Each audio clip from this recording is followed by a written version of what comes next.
नमस्ते दोस्तों, मैं गोविंद फ्रॉड फ्रॉम सरदार शहर। अगर आप किसी भी कंपटीशन की तैयारी कर रहे हैं, अगर राजस्थान या इंडिया लेवल की, तो आप इस चैनल पर जरूर बने रहें। आप बीएसटीसी पीटीटी, महिला सुपरवाइजर या एलडीसी, पुलिस, पटवार, एसआई या कस्टमर सेक्रेटरी रेट आदि की, तो आप इस चैनल को जरूर सब्सक्राइब कर लेना, देख लेना। और हमारा अगर जो जीके पढ़ाने का तरीका या आपको, क्योंकि मैं हमेशा फास्ट पढ़ाता हूं ताकि आपको देखने के बाद में और उससे संबंधित, अगर आप एक बार 5 मिनट सुन लोगे ना, तो सुनने के बाद में आपको उससे संबंधित कोई भी गलती या है ना वो नहीं मिलेगी। और उसके साथ में आपका जो सुनने से आदमी को जो याद करने का पावर है ना वो बढ़ जाता है, ठीक है ना। तो देखते हैं जालौर दुर्ग के बारे में आपको कितनी बार जानकारी लेनी है। पहले मेरे को सबसे पहले इस दुर्ग का नाम क्या है, तो इस दुर्ग का, जालौर दुर्ग का नाम क्या है, तो इस दुर्ग को कहते हैं स्वर्ण दुर्ग, सुवर्ण दुर्ग, ठीक है ना। याद रखना, सुवर्ण दुर्ग ना यह तो है जालौर, जबकि स्वर्ण दुर्ग है यह है जैसलमेर, ठीक है ना। यह याद अपने को रखना है कि दोनों में अंतर है।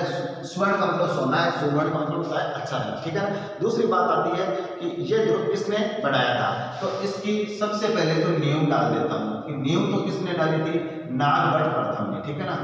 नागभट्ट जो फर्स्ट था उसके द्वारा। और इसको किसके द्वारा बनाया गया था, तो यह परमार शासकों द्वारा निर्मित है, ठीक है। ये दुर्ग किसके द्वारा बनाया गया है, परमार शासकों के द्वारा बनाया गया है। फिर बात आती है कि इसके अंदर जो प्रसिद्ध राजा कौन था, तो इस दुर्ग का जो प्रसिद्ध राजा है ये सोनगरा चौहानों का दुर्ग है, ठीक है ना। किसका दुर्ग है, सोनगरा चौहानों का। राजस्थान का राजवंश आगे पढ़ूंगा ना तो उस दौरान मैं आपको बता दूंगा। फिर भी एक बार मैं ऐसे बता रहा हूँ कि यहाँ पर सोनगरा चौहानों का गढ़ था और इसके अंदर प्रसिद्ध राजा हुआ था ना, उसका नाम था कानड़ देव, कानड़ देव। तो कानड़ देव सोनगरा जब यहाँ पर राजा थे किसी कारण विशेष, तो इनके ऊपर अलाउद्दीन खिलजी ने आक्रमण कर दिया था। किसने कर दिया था, एके ने आक्रमण किया था। और एके ने आक्रमण किया, अलाउद्दीन खिलजी ने आक्रमण किया। और उस वह आक्रमण कब था, 1311 के अंदर। तो 1311 में जब जालौर दुर्ग को घेर लिया गया था, और ये साका कब होता है, 1312 के अंदर। तो कानड़ देव और कानड़ देव का जो बेटा था उसका नाम था बीरमदेव, ठीक है ना। क्या नाम था, बीरमदेव। ये दोनों, इन दोनों को वीरगति मिल गई थी। और इनकी जो रानियां थी उन्होंने क्या किया था, जौहर किया था।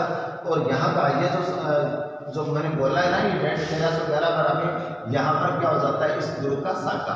बात आती है कि जो कानड़ देव था, यह ना कानड़ देव ना, इसका एक दरबारी कवि था, ठीक है ना। इसका दरबारी कवि है, उसका क्या नाम था, तो उस दरबारी कवि का नाम था पद्मनाभ। क्या नाम था, पद्मनाभ। पद्मनाभ ने एक किताब लिखी थी जिसका नाम था, पद्मनाभ ने किताब लिखी थी, उसका नाम क्या था, कानड़ देव प्रबंध। अब प्रश्न हर बार पूछा जा रहा है कि कानड़ देव प्रबंध किसने लिखी थी, पद्मनाभ ने। और इसके अंदर जैसे जालौर दुर्ग है ना, तो इसके अंदर एक तालाब भी था जिसका नाम भी पद्म तालाब था, ठीक है ना। जिसका नाम भी क्या था, पद्म तालाब। ये भी बात याद रखना। तो पद्मनाभ और पद्म तालाब दोनों किससे संबंधित है, जालौर से संबंधित है। जब इसके ऊपर आक्रमण करेगा ना, तो कानड़ देव के साथ में जो गद्दारी करेगा उसका नाम क्या था, कानड़ देव का ही वो तो मतलब पश्चिम सीमा का प्रहरी था, उसका नाम था बिक्का दैया, ठीक है ना। क्या नाम था उसका, बिक्का दैया। तो इस बिक्का दैया के विश्वासघात के कारण कानड़ देव मारा गया था, ठीक है ना। तो बिक्का दैया, और बिक्का दैया ना उसकी घरवाली का क्या नाम था, तो उसकी घरवाली का नाम था हीरा कंवर, ठीक है ना, हीरा कंवर। और इसी हीरा कंवर ने क्या कर दिया, बिक्का दैया की तलवार से काट करके हत्या कर देती है। और ये इसलिए कर देती है कि आपने राजद्रोह किया है, राजा के साथ में गद्दारी की है, और दुश्मन अलाउद्दीन खिलजी के साथ में तुम मिल गए थे। अब ये जो बीरमदेव और इनकी अलाउद्दीन खिलजी की एक बेटी थी, ठीक है ना। अलाउद्दीन खिलजी की बेटी का क्या नाम था, फिरोजा था।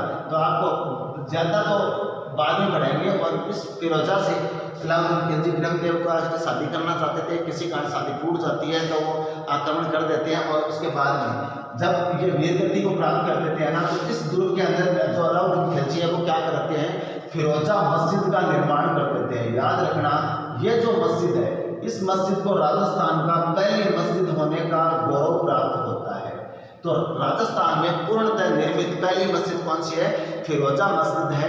फिरोजा मस्जिद कहाँ भाई? जालौर दुर्ग में है। किसने बनाई? तो यह अलाउद्दीन खिलजी बनाएगा। कौन बनाएगा? अलाउद्दीन खिलजी बनाएगा। फिरोजा कौन थी? अलाउद्दीन खिलजी की बेटी थी। ठीक है ना। बात रहती है फिरोजा जो मस्जिद है उसके ऊपर तोप रख दी और इसी कारण इसका क्या नाम रखा गया? तोपखाना मस्जिद है। तोपखाना मस्जिद याद रखना। तोपखाना मस्जिद कहाँ है? तो वो भी यही है। वैसे देखो राजस्थान की पहली मस्जिद होने का गौरव दो को प्राप्त है। एक तो डायदेन का झोपड़ा जिसको कुतुबुद्दीन ऐबक बनाएगा जो अजमेर में है, और दूसरी ये है। तो पूर्णतः को बनाई तो कुतुबुद्दीन ऐबक वाली है ना, वो बनाई गई तो वो पहले थी। ठीक है ना। वो पूर्ण नहीं हुई थी लेकिन पूर्णतः बनाई गई यही है। ठीक है। तो इतनी सी बातें आपको ये याद रखना है। और ये इस दुर्ग का अन्य क्या नाम है? काननगिरी दुर्ग। काननगिरी दुर्ग यह भी इस दुर्ग का अन्य नाम है। एक है इसका कनकाचल दुर्ग। कनकाचल दुर्ग। दूसरी ये एक कई बार नदी का नाम पूछ लेते हैं कि भाई ये दुर्ग कौन सी नदी की है, तो इसका भी याद रखना सुकड़ी नदी के किनारे है वो ये दुर्ग है। कौन सी नदी के किनारे? सुकड़ी के किनारे। इस दुर्ग की एक कहावत है, प्रत्येक दुर्ग की एक कहावत होती है ना। तो इस दुर्ग की कहावत क्या है कि राइयों के भाव रातों ही बिक गए। ठीक है ना। किसके भाव? राइयों के भाव रातों ही लद या बिक गए। ठीक है ना। राइयों के भाव रातों ही बिक गए। ये इस दुर्ग के बारे में कहावत है। शायद मैं समझ रहा हूँ कि यह आपको वीडियो जरूर अच्छा लगा। और प्राय करने को हर दुर्ग के अंदर अपनी कीर्ति को फैलाने के लिए स्तंभ होते हैं। देखो ठीक है ना। तो अगर कीर्ति स्तंभ की बात करें तो कीर्ति स्तंभ कहाँ पर है? तो कीर्ति स्तंभ चित्तौड़गढ़ में। ठीक है ना। कीर्ति स्तंभ कहाँ है? चित्तौड़गढ़ में। चित्तौड़गढ़ वाला कीर्ति स्तंभ किसने बनाया होगा? तो चित्तौड़गढ़ वाला कीर्ति स्तंभ है उसको एक जैन था बघेलवाल जीजा जैन, और यहाँ पर जो एक कीर्ति स्तंभ है वो किसने बनाया था? वो परमार कालीन है। ठीक है ना। परमार कालीन कीर्ति स्तंभ है। ये याद रखना है अपने को कि राजस्थान के अंदर परमार कालीन कीर्ति स्तंभ है वो किस में है? तो राजस्थान में परमार कालीन कीर्ति स्तंभ है वो इसी दुर्ग के अंदर है। ऐसे देखो ये स्तंभ वगैरह के प्रश्न आते हैं। जैसे राजस्थान में पहला विजय स्तंभ कहाँ है? तो पहला विजय स्तंभ कहाँ आएगा? वो आएगा आपका